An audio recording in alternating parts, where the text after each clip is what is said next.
kandi mbasabira n'umugisha w'Imana.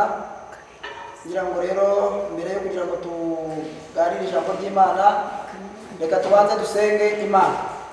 Imana, turagushimye uyu mwanya duhawe nawe, yemerera umugisha wawe ugaragare, kandi Imana umuntu wese ugiye gutega amatwi kino kiganiro agirirwe neza nawe. Ijambo ryawe Mana rihindura ubuzima bwe mu izina rya Yesu Kristo. Kubarimo banyumva ubu nonaha n'abazanyumva mu yindi minsi, umugisha wawe uzabeho mu izina rya Yesu, amen. Nuko rero nari ntangiye mbasuhuza, mugirirwe neza n'Imana, mwakire umugisha w'Imana.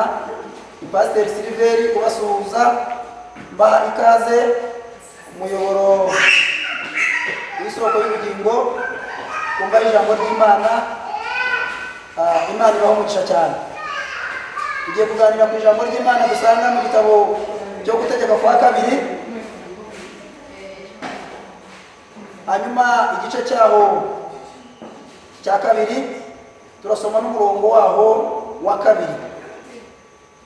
Ni ijambo riri mu gutegeka kwa kabiri, igice cya kabiri, umurongo waho wa kabiri. Hari amagambo avuga ngo, Uwiteka arambwira ati, igihe mwazengurukiye uyu musozi kirahagije, nimucyambike mugende mwerekeye ikasikazi. Imana ishimwe cyane. Nje kuvuga ku ijambo rivuga kuzenguruka.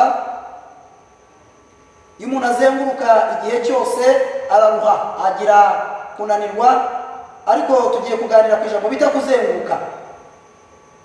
Hari igihe umuntu azenguruka afite icyo ashaka, ndetse byaba na ngombwa akakibura. Iri ni ijambo ry'Imana ryabwiraga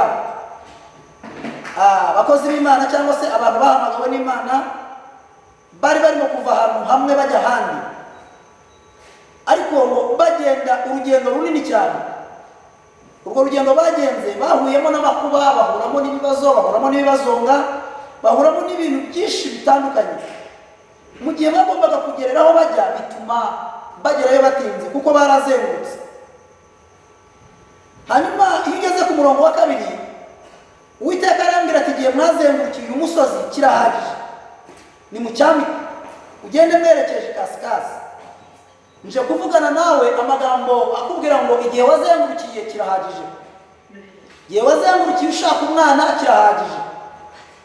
Ntabwo nzi aho wasenyeye, sinzi igihe wazengurukiye, igihe wagiriye mu bapfumu ushaka umwana, igihe wagiriye mu bigirwamana ushaka umwana, igihe se warariye mu buvumo, ariko nari nje kukubwira ngo igihe wazengurukiye umusozi kirahagije. Haleluya, haleluya. Hari igihe cyawe kigeze. Igihe iyo kigeze Imana iratabara. Igihe cyo kuzenguruka iyo kirangiye umuntu abona ineza y'Imana. Igihe cyo kuzenguruka iyo gishize umuntu agera ku cyo yashakaga. Imana ikuruhure we wazengurukaga, Imana iguhaze kandi igushyitse ku cyo umaze iminsi ushaka. Wakira umugisha w'Imana, muzenguruko wawe wazengurukaga urangire none ahangaha uyu munsi wa none. Urugendo rwawe rurangirira ahangaha, icyo umaze iminsi ushaka ucyakire mu izina rya Yesu.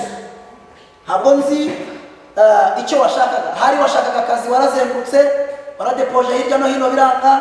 Hari washakaga umwana, hari washakaga fiance, hari washakaga gukira indwara, warazengurutse urivuza mu bitaro, ahantu henshi warivuje byaranze. Ariko nje kukubwira ngo hari Imana ivuze ngo igihe wazengurukiye umusozi kirahagije, nutambike. Imana ishimwe cyane. Umusozi wawe wari ukugereye, umusozi wawe wari ukubereye umusozi, igihe umusozi wawe waranze kurangira, umusozi wawe waranze gushira, ariko umusozi wawe guhera uyu munsi wa none urahagije, ugiye gutambika mu izina rya Yesu. Urugendo n'intambara umazemo iminsi, Uwiteka arambwira ati, igihe wazengurukiye umusozi kirahagije. Imana ishimwe cyane. Uyu munsi ndi kumva mbwirwa ko ugiye kurangiza umusozi wawe. Umusozi umaze iminsi uzengurukaho, umusozi w'urugo rwawe umaze iminsi rusenyuka, ufite umusozi w'abaturanyi babi, ufite umusozi w'abarozi bakuroga, ufite umusozi ukuzonze, mfite umusozi wo kudasinzira urarukamira abandi baryamye, mfite umusozi wo guhora ukodesha wirukanka uzenguruka, nta nzu umaramo kabiri, ahantu hose ugeze urimuka, aho uraye ntibakwishimira, mbese urazenguruka. Ariko Uwiteka Imana aravuze ngo igihe wazengurukiye umusozi kirahagije. Nje kugutangariza ngo kirahagije. Ibintu byawe bimaze iminsi byaranze kwemera uzengurukana nabyo byanga birahagije. Urubanza rwawe umaze iminsi uzengurukana narwo igihe cyarwo kirarangiye. Igihe umaze iminsi uzengurukana n'abaguhiga, uwo musozi uvuyeho mu izina rya Yesu. Ugiye gutambika, ugiye kugera mu cyerekezo, ugiye kugera ahantu hazima, ugiye kugera aho wishimira, ugiye kugera aho nawe usekera, ugiye kugera aho uryama nawe ugasinzira. Imana ishimwe cyane. Iyo umuntu arimo kuzenguruka agira icyaka, iyo umuntu arimo kuzenguruka araruha amaguru, iyo umuntu arimo kuzenguruka ata umutwe, iyo umuntu azenguruka arwara isereri. Kuzenguruka nshuti yanjye ntabwo ari ikintu cyiza. Iyo umuntu azenguruka igihe cyose, rimwe na rimwe abasubira aho yavuye, yisubiramo. Uzenguruka usubira mu bukene, uzenguruka usubira mu bapfumu, uzenguruka usubira hasi mu ikode. Kuzenguruka si ikintu cyiza cyane. Ariko Uwiteka arakubwira aya magambo uyu mugoroba kuri iyi tariki ya mbere, avuganye nawe aya magambo mu gihe wazengurukiye umusozi kirahagije mu izina rya Yesu. Ugiye gutambika, ugiye gutambika, ugiye kugera ahantu heza, ugiye kuryama usinzire, ugiye kubona akazi, ugiye kwakira imbaraga z'agakiza, ugiye kubona abanzi bawe bagupfukamira bagusaba imbabazi, ugiye kubona amahembe yagutereka atongera kugutera. Ibintu wazengurukanaga nabyo warara kuzenguruka muri iyo nzu utaryama. Ndaguhanurira mu izina rya Yesu mubwira ngo ryama, kuko igihe cyo kuzenguruka kirahagije kandi urakirangije. Igihe cyo kuzenguruka umazemo iminsi ntabwo urwongera gukomeza kuzenguruka mu izina rya Yesu. Imana iguha umugisha cyane. Kandi ukomeje hepfo ku murongo waho wa 4 haravuga ngo kandi utegeka abantu uti mugiye kunyura mu gihugu cya bene wanyu Abesawu batuye kuri Seyiri, bo bazabatinya, nuko mwirinde cyane ntimubarwanye, kuko ntazaba ku gihugu cyabo naho yaba intambwe imwe y'ikirenge, kuko nabahaye Esawu umusozi wa Seyiri ho gakondo. Muzabahaye ibyo kurya n'amazi, kuko Uwiteka Imana yawe iguhera umugisha imirimo yose ikuva mu maboko. Imana ishimwe cyane. Nje kubwira noneho wowe umaze iminsi ibyo ukora bitakugirira umumaro, maze iminsi ujya mu kazi ntibigire icyo bitanga, maze iminsi ushakisha bikanga, maze iminsi ufata ariko bikakuva mu biganza utazi impamvu, maze iminsi ujya guhaha ariko ntugeze ihaho mu rugo, maze iminsi uhabwa ariko ibyo uhawe ntibikugirire umumaro. Nje kukubwira ngo Uwiteka agiye guhereza umugisha ibiganza byawe. Imana ije guhereza umugisha mu biganza byawe. Imana ije gutuma nawe uhaha ukaronka, kuko umusozi watereraga urarangiye. Ugiye guca kuri bene wawe, ugiye kugera ku bari baragusize, ugiye kugera ku bari baragutanze gutera imbere, ugiye kugera ku bari barageze imbere yawe, ugiye kugera ku bari baragutanze kujya mu kazi, ugiye kugera ku bari barashatse imbere yawe, ugiye kugera ku bari barakize indwara. Ijambo riravuze ngo ntuzabarwanye, kuko Imana igiye kuguha ibyawe. Imana iguhaye ibyawe. Ntuzarwanye bene so, ntuzarwanye abagusize, ntuzarwanye abagutanze.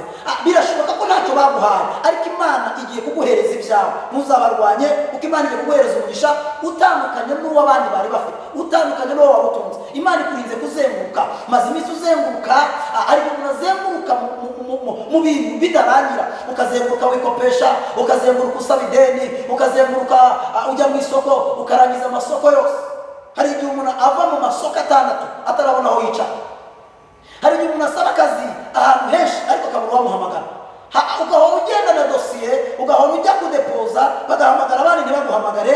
Uwo ni umuzenguruko nshuti yanjye. Ariko Imana igiye kuguhereza umugisha. Imana igiye gutuma utongera kuzenguruka. Imana igiye gutuma umusozi wawe urangira, kandi igiye gushyikira abagusize, ugiye gushyikira abari baragutanze, ugiye gushyikira abari baraguciyeho, ugiye kugera mu kirere abandi bari baragezemo, ugiye kuzamuka mu buryo nawe ugiye kubona ko hari Imana. Ariko ntuzabarwanye, ntuzagira ishyari, ntuzagira ishyari ngurakarira abagutanzeyo, ntuzagira ishyari ngurakarire bene so, ntuzagira ishyari ngurakarire abagezeyo. Mu izina rya Yesu, uyu munsi wa none Imana igutunze inkoni, kandi ugiye umusozi wawe uvuyeho, uzashimira Imana, wibuka Imana yakuvanye, wibuka ibyo Imana yagukoreye, uzibuke ko waryamaga ntusinzire, uzibuke ko waryaga guhaha ntugire icyo uronka, uzibuke ko abandi bari barakuretse, uzibuka ahantu Imana ikuvanye. Hanyuma numara kurya ugahaga, ntuzibagirwe, uzashimira Imana iguhaye igitangaza, igukoreye icyo utari ubasha gukora, iguhaye umugisha abandi batari bafite, ikuvanye hasi ikagushyira hejuru, hanyuma uzashimira Imana, Imana iduhana umugisha mu izina rya Yesu. Ngiye kugusengera Imana rero, wowe unteze amatwi kandi ngusaba kugira ngo komeze ugire kwizera, kuko ijambo Imana ivuze ringana n'icyo ikoze mu izina rya Yesu. Reka dusenge Imana, hanyuma gusengera Imana. Mana ndagushimye kuko ijambo ryawe umuntu wese uryumvishe yihindura ubuzima bwe, kuko Mana Nyiringabo abantu bazengurukaga ari benshi. Hari uwazengurukaga mu bapfumu, hari uwazengurukaga ashakisha kuvuza umwana indwara yaranze gukira, hari uwari urwaye umugongo azenguruka mu bavuzi, hari uwari ufite uburibwe bwinshi, hari uwari ufite gushaka byaranze, hari uwazengurukaga ashaka ko yabona amahoro, hari uwazengurukaga ashaka ko yabona aho akorera. Mu izina rya Yesu ijambo ryawe ribagereho, kandi buri wese umuzenguruko urangire, kuko Imana yumva gusenga mu izina rya Data twese n'iry'Umwana n'Umwuka wera. Amen.